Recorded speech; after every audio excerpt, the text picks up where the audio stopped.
But the fourth picture is completely different.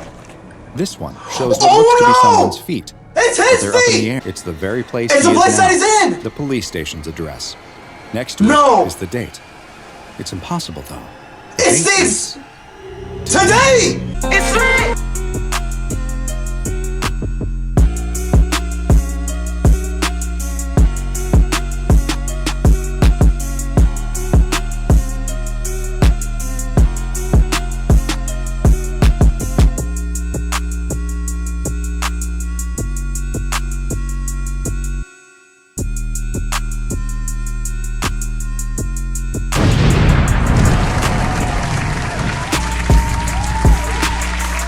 What is up, guys? Yes, it is your boy Skylight Awakens here, and yes, we are back with another episode of the good old Skylight Reacts. Now, guys, I am reacting to Dr. Bob again, but I kind of gave SCPs a break because, you know, last time I reacted to them, bro, the last one I reacted to, I think it was called the Vermlin God or something. But, bro, that really upset in my stomach for the rest of the day, and I've just been scarred from SCPs ever since. But, bro, I have not touched on any SCPs because of that video I reacted to.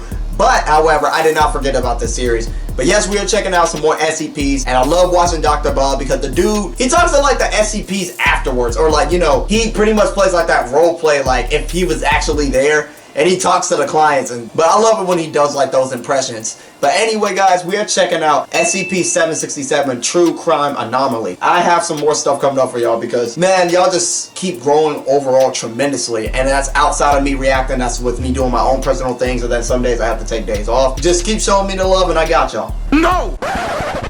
Y'all not going? Okay. How about a double upload tonight? Got you! Yeah! I also got some big news for y'all. I'm going to be doing some training because I heard Friday Night Funkin' Week 7 is coming out. I don't know when, but I heard about it. So we're just going to dive into the action. I will link this in the description below. Once again, this was created by Dr. Bob. You can find his channel in my description box below. And y'all still ain't going to tell me that my hair was randomly sticking up. Y'all love just letting that stuff sit there. But anyway, guys, let's dive into the action. So without further ado, let's get it. You'll be starting out with cold cases.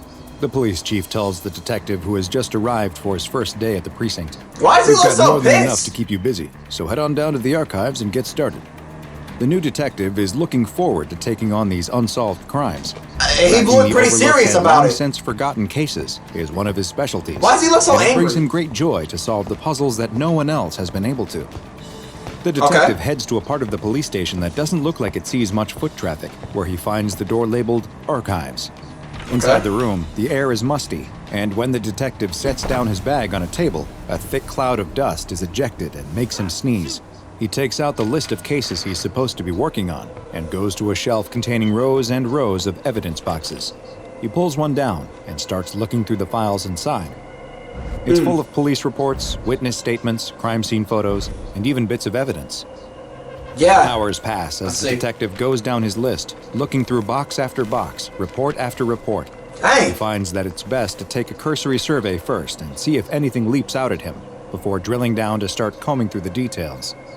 As he pulls down the last box from his list of cases that the chief told him to work on, he notices something. High up on a shelf, nestled among the many identical cardboard boxes, is what looks to be a piece of leather luggage. He can't help but wonder what this is doing here in the archives. Is it a piece of evidence from another case that got left here for some reason? Or did someone simply forget their bag after they finished looking through old files? Sounds Whatever reasonable reason it's enough. here, he has a job to do, and investigating this bag isn't on his list. But then again, he knows he won't be able to focus until he knows what this bag is and what's inside. There you go, playing Curious George! No. Back to work. No. The You should have detective just kept returns to working the and not shelf touched with the bag. It looks like it's been here for a long time. There's a layer Man. of dust covering it that's as thick as anything else in the room. That means He don't takes touch it it. down and blows the dust off the bag. Of course. Unlatches it, and inside he finds a folder. Is this just another report? But what's it doing here? Maybe they ran out of boxes one day and someone decided to use an old briefcase instead. The detective takes out the folder and opens it. Just as he suspected, it is another case report. It's only a single page, though, with several photographs paper-clipped to it. He takes the photos off the report and begins looking through them. They appear to be numbered in order, and the first picture shows a mess of red liquid and chunks of what might be meat or bone. Yeah. The next two show various angles of a badly mutilated corpse. Oh! It's been so violently mangled, though, that the victim is barely even recognizable as a human. God, this stuff is cringy. Clips the photos back to the report and puts it back in the case. If this murder only has one page of evidence to work with, then he is classifying it as a revisit after literally everything else in the room is solved kind of case. The detective goes back to the last box that he was looking for and starts flipping through the case files again. But something about that leather briefcase and the photos inside won't get out of his mind. I would have told my chief about this. Without even realizing it, he's suddenly standing over the case again. What? He takes out the report and starts looking through the pictures once more. Again, he sees the disfigured corpse from different angles, but the fourth picture is completely different. This one shows what looks to be someone's feet. It's his but they're feet! Up in the air, as if they jumped and took a picture of their shoes. Heck no! There's something wrong with the picture too. The picture you see before death! Discoloration around the edges. It looks like an error occurred in the development process. Why would this be in a case file? It's tugging at his curiosity. Dude, that looks like his shoes! He really shouldn't be spending his time on this, not on his first day at a new job. The detective places everything back in the case and puts it back up on the shelf where he found it before deciding to call it a day. That night, he finds that he can't sleep. The detective keeps seeing the disfigured face every time he closes his eyes. Wish I was that big. Why the picture of floating feet? What does it all mean? His mind is racing, trying to make sense of it all. By the time his alarm starts beeping, the detective realizes that he hasn't slept at all. Later that morning, the detective is back in the chief's office again. The chief tells him that he looks awful and asks if the job is getting to him already. The detective does look terrible, and something about the room is making him very uncomfortable. The ceiling feels too low, like it moved down a foot or two since the last time he was here. This man hallucinating? Very dim. Who can operate in such a dark room? He stands up and asks if he can turn on some more lights, and before the chief can answer, he switches on more. The chief squints from the bright fluorescent lights coming on and tells the detective to get back to work and to make sure he gets some sleep that night. If he can't, then maybe this job isn't for him. The detective returns to the archives to pick up where he left off the day before and goes back to looking through the files on his list. But of course, that leather briefcase always seems to be right in his field of view, reaching out to him, begging him to uncover its secrets. Heck no. That's it, the detective thinks. He has no choice. He has to know what's going on with this file. Why didn't he just report it? He takes the briefcase down again, opens the report, and starts going through the photos again.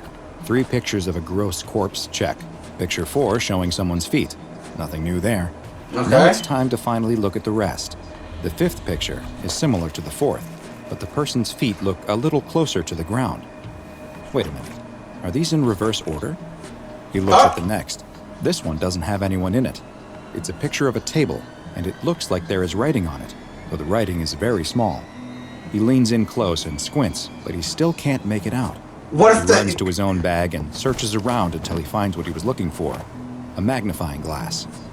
He goes back to the picture, and with the magnifying glass, he can finally read the writing. Is that the desk that he's currently standing at? It's above you.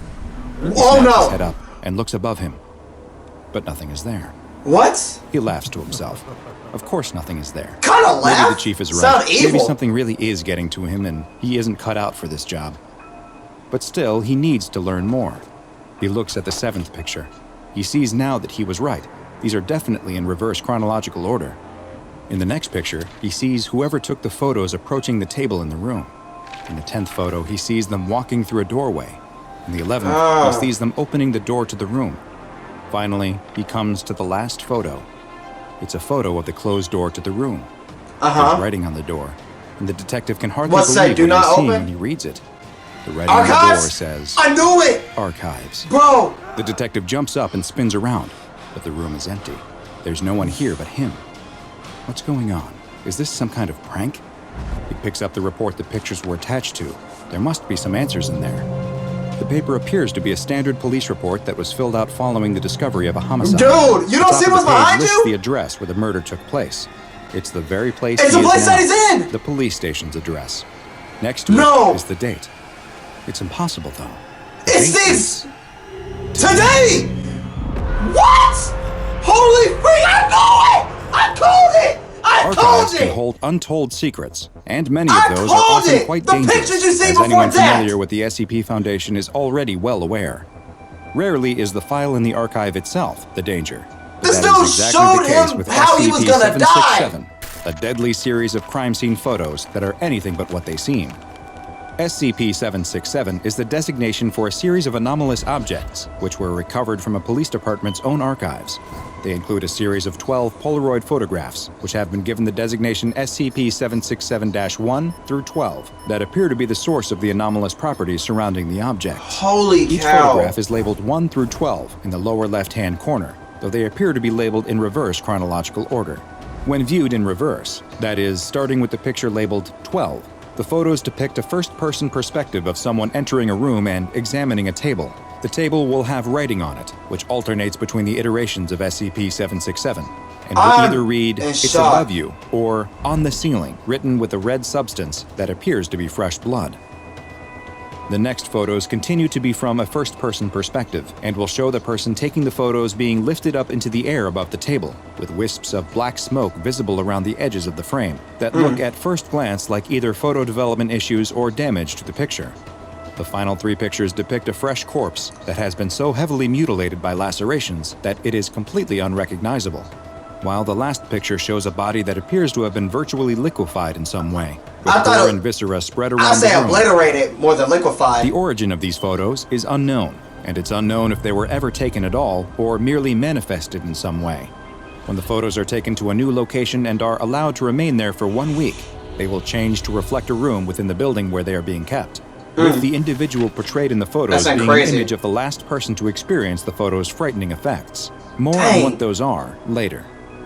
The ability of SCP-767 to change based on the location it is in is also present in SCP-767-13 and 14, which are the police report and the brown leather valise that always accompany the photos. Wow. The police report has an address and date at the top, both of which will somehow change to reflect the current date and location of SCP-767.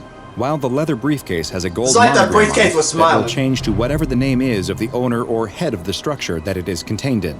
But that is far from where the anomalous properties of SCP-767 end. Individuals who are exposed to the photographs will experience a wide range of effects that are based on how far into the photo series they look. Those that view SCP-767-1 through 3 will report feeling no special effects, besides the normal reaction one has to seeing a badly mutilated corpse, with most describing the photos as weird or disturbing. Those that view the photos labeled 4 through 6, though, will usually report that they have developed feelings of claustrophobia, with many also reporting a newfound bout of nyctophobia, that is, fear of the dark, or more specifically, a fear of the potential for bad things to happen in the dark. These fears will also vary in intensity based on how many of the photos were viewed. Subjects who are exposed to the 7th, 8th, and 9th photos will feel an overwhelming desire to inspect the ceiling, and most are observed snapping their heads upwards immediately after reading the writing on the table in the photo. In later interviews, subjects have described the feeling as instinctual, or as if someone had yelled the words at them like a warning.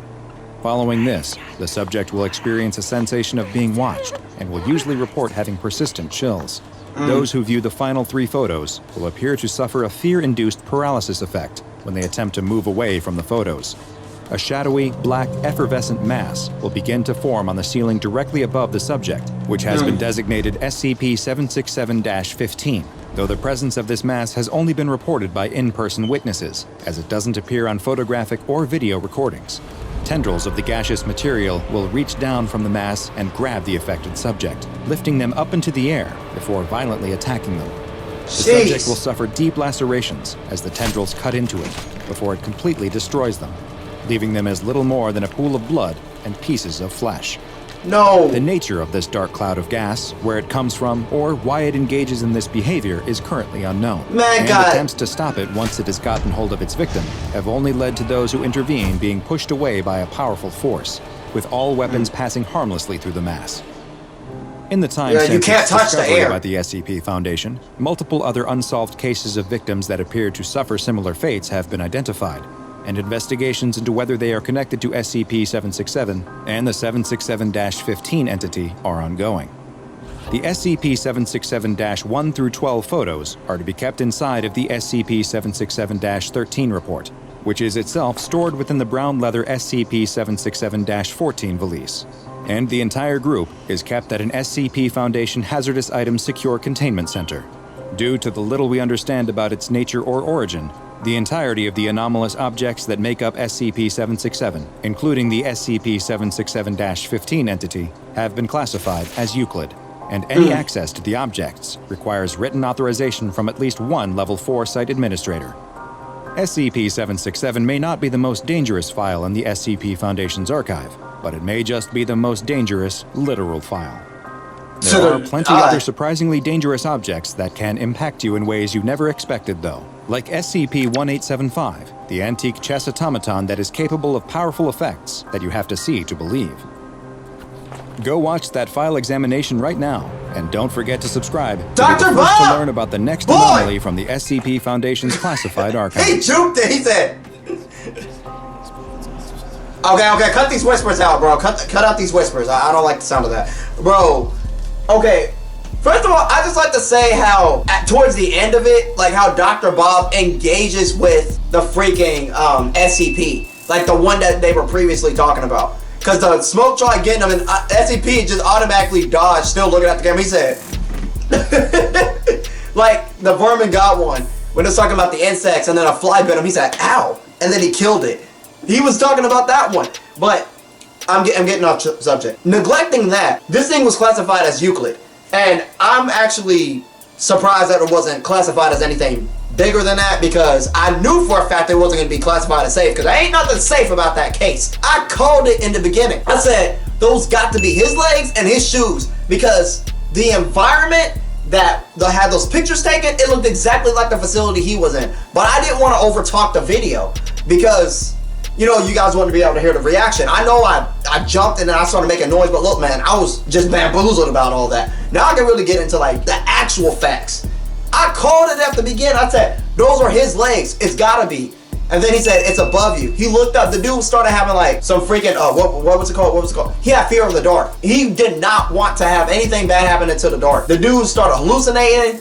And then next thing you know, what I really wanted to say when I said pictures before death, I was referring to that meme that says the picture you see before death. But this dude, literally, I told y'all, for him not to look at that freaking bookcase. What the freak happened? He said, oh yeah, I ain't gonna do it. But then again, yeah, I should check it out. This dude should have just left that bag alone. I'm telling you. I'm telling you. Or I just would have grabbed the bag and been like, here you go, Davis. It has your name on it. Maybe you should look at it. Oh, no, it's for you to check out. I ain't touching this thing. Look, and I know that ain't gonna be the job for me. I will gladly find another detective job. Trust me, there's one of a million, and I'm not gonna engage with some freaking SCPs. As I was saying previous to that, photos were in reverse though. I just found it crazy. And I called it before they could even say it, because he said there was a name on the door. I was like, it's archive, ain't it? Archive popped up. I said, this dude literally had a case written out of his own death before it even happened. And what really shocked me was when the date changed of the exact date. He said, wait a second, this date is today. And then the SCP came in. And the way it was just obliterating and liquefying people, it was just disgusting. The freaking person that was killed was literally melted down, and you couldn't even tell like the distinguishing feature of like the last victim. And the people who survived it, they started having a bunch of phobias. And I was just like, dang, that's freaking insane. I told you what I would do if I was this detective. I wouldn't even mess with that. I would not mess with that, because literally, Dr. Bob, he spoke out. He said, this is probably a case that has nothing to do with me, and it's not my job. If that's the case, why would you play Inspector Gadget? You're not getting a bonus from this. You're not getting a raise from it. Heck, you're not gonna get some type of medal or some promotion for solving that case. The dude literally solved the case to his own death. It's like that SCP used genjutsu, like in Naruto. You get to see your death and then you freeze, and then the death happens. I was just so, my mind was blown out the water. I say it all the time. When something tremendous or tragic happens like that, if I ever say my mind was blown out the water, that means it just shot for the moon. It literally leaped over the moon and it went straight into the ocean. Not the lake, not the stream, not the pond, the ocean. Deep into the ocean. That one really, it really did. It really blew my mind out the water. There is nothing else I got left to say about that. Otherwise, I really loved the detailed animation. I loved how they described the SCP. I loved how they gave you all the evidence. They built up the suspense. Because normally when I watch these SCPs, the effect kicks in with like a minute or two. No, it carried, the story elongated, it carried deep into like halfway into the video before you really found out what happened. And I like that change. I've noticed that. Because normally they just cram it to you in the beginning and then they just explain the rest. But this one, it manifested its way into the middle. It's like it had a climax, then the rising effect, and then the plot twist. And next thing you know, there was the icing on the cake. And then when they explain it, it's like the cherry on top. I love it. I love it. Honestly, I really love it. But guys, that's going to wrap it up for today's episode of Skylight Reacts. I very much enjoyed this SCP. Y'all let me know in the comment section what other SCPs y'all want me to check out. I know there's a bunch of them that I need to check out, but there's a lot of different things I'm doing for this channel, so I'll try to get to them. No promises, but I will try. I will try my best. But I hope you all enjoyed, and if you're ready for the next episode, you know what to do for your boy. Make sure you smack that like button and subscribe today to join the club. And God bless. Thank you all for watching. Alright, party people, you know how we rock. Get out there on the dance floor and show Skylight what you got.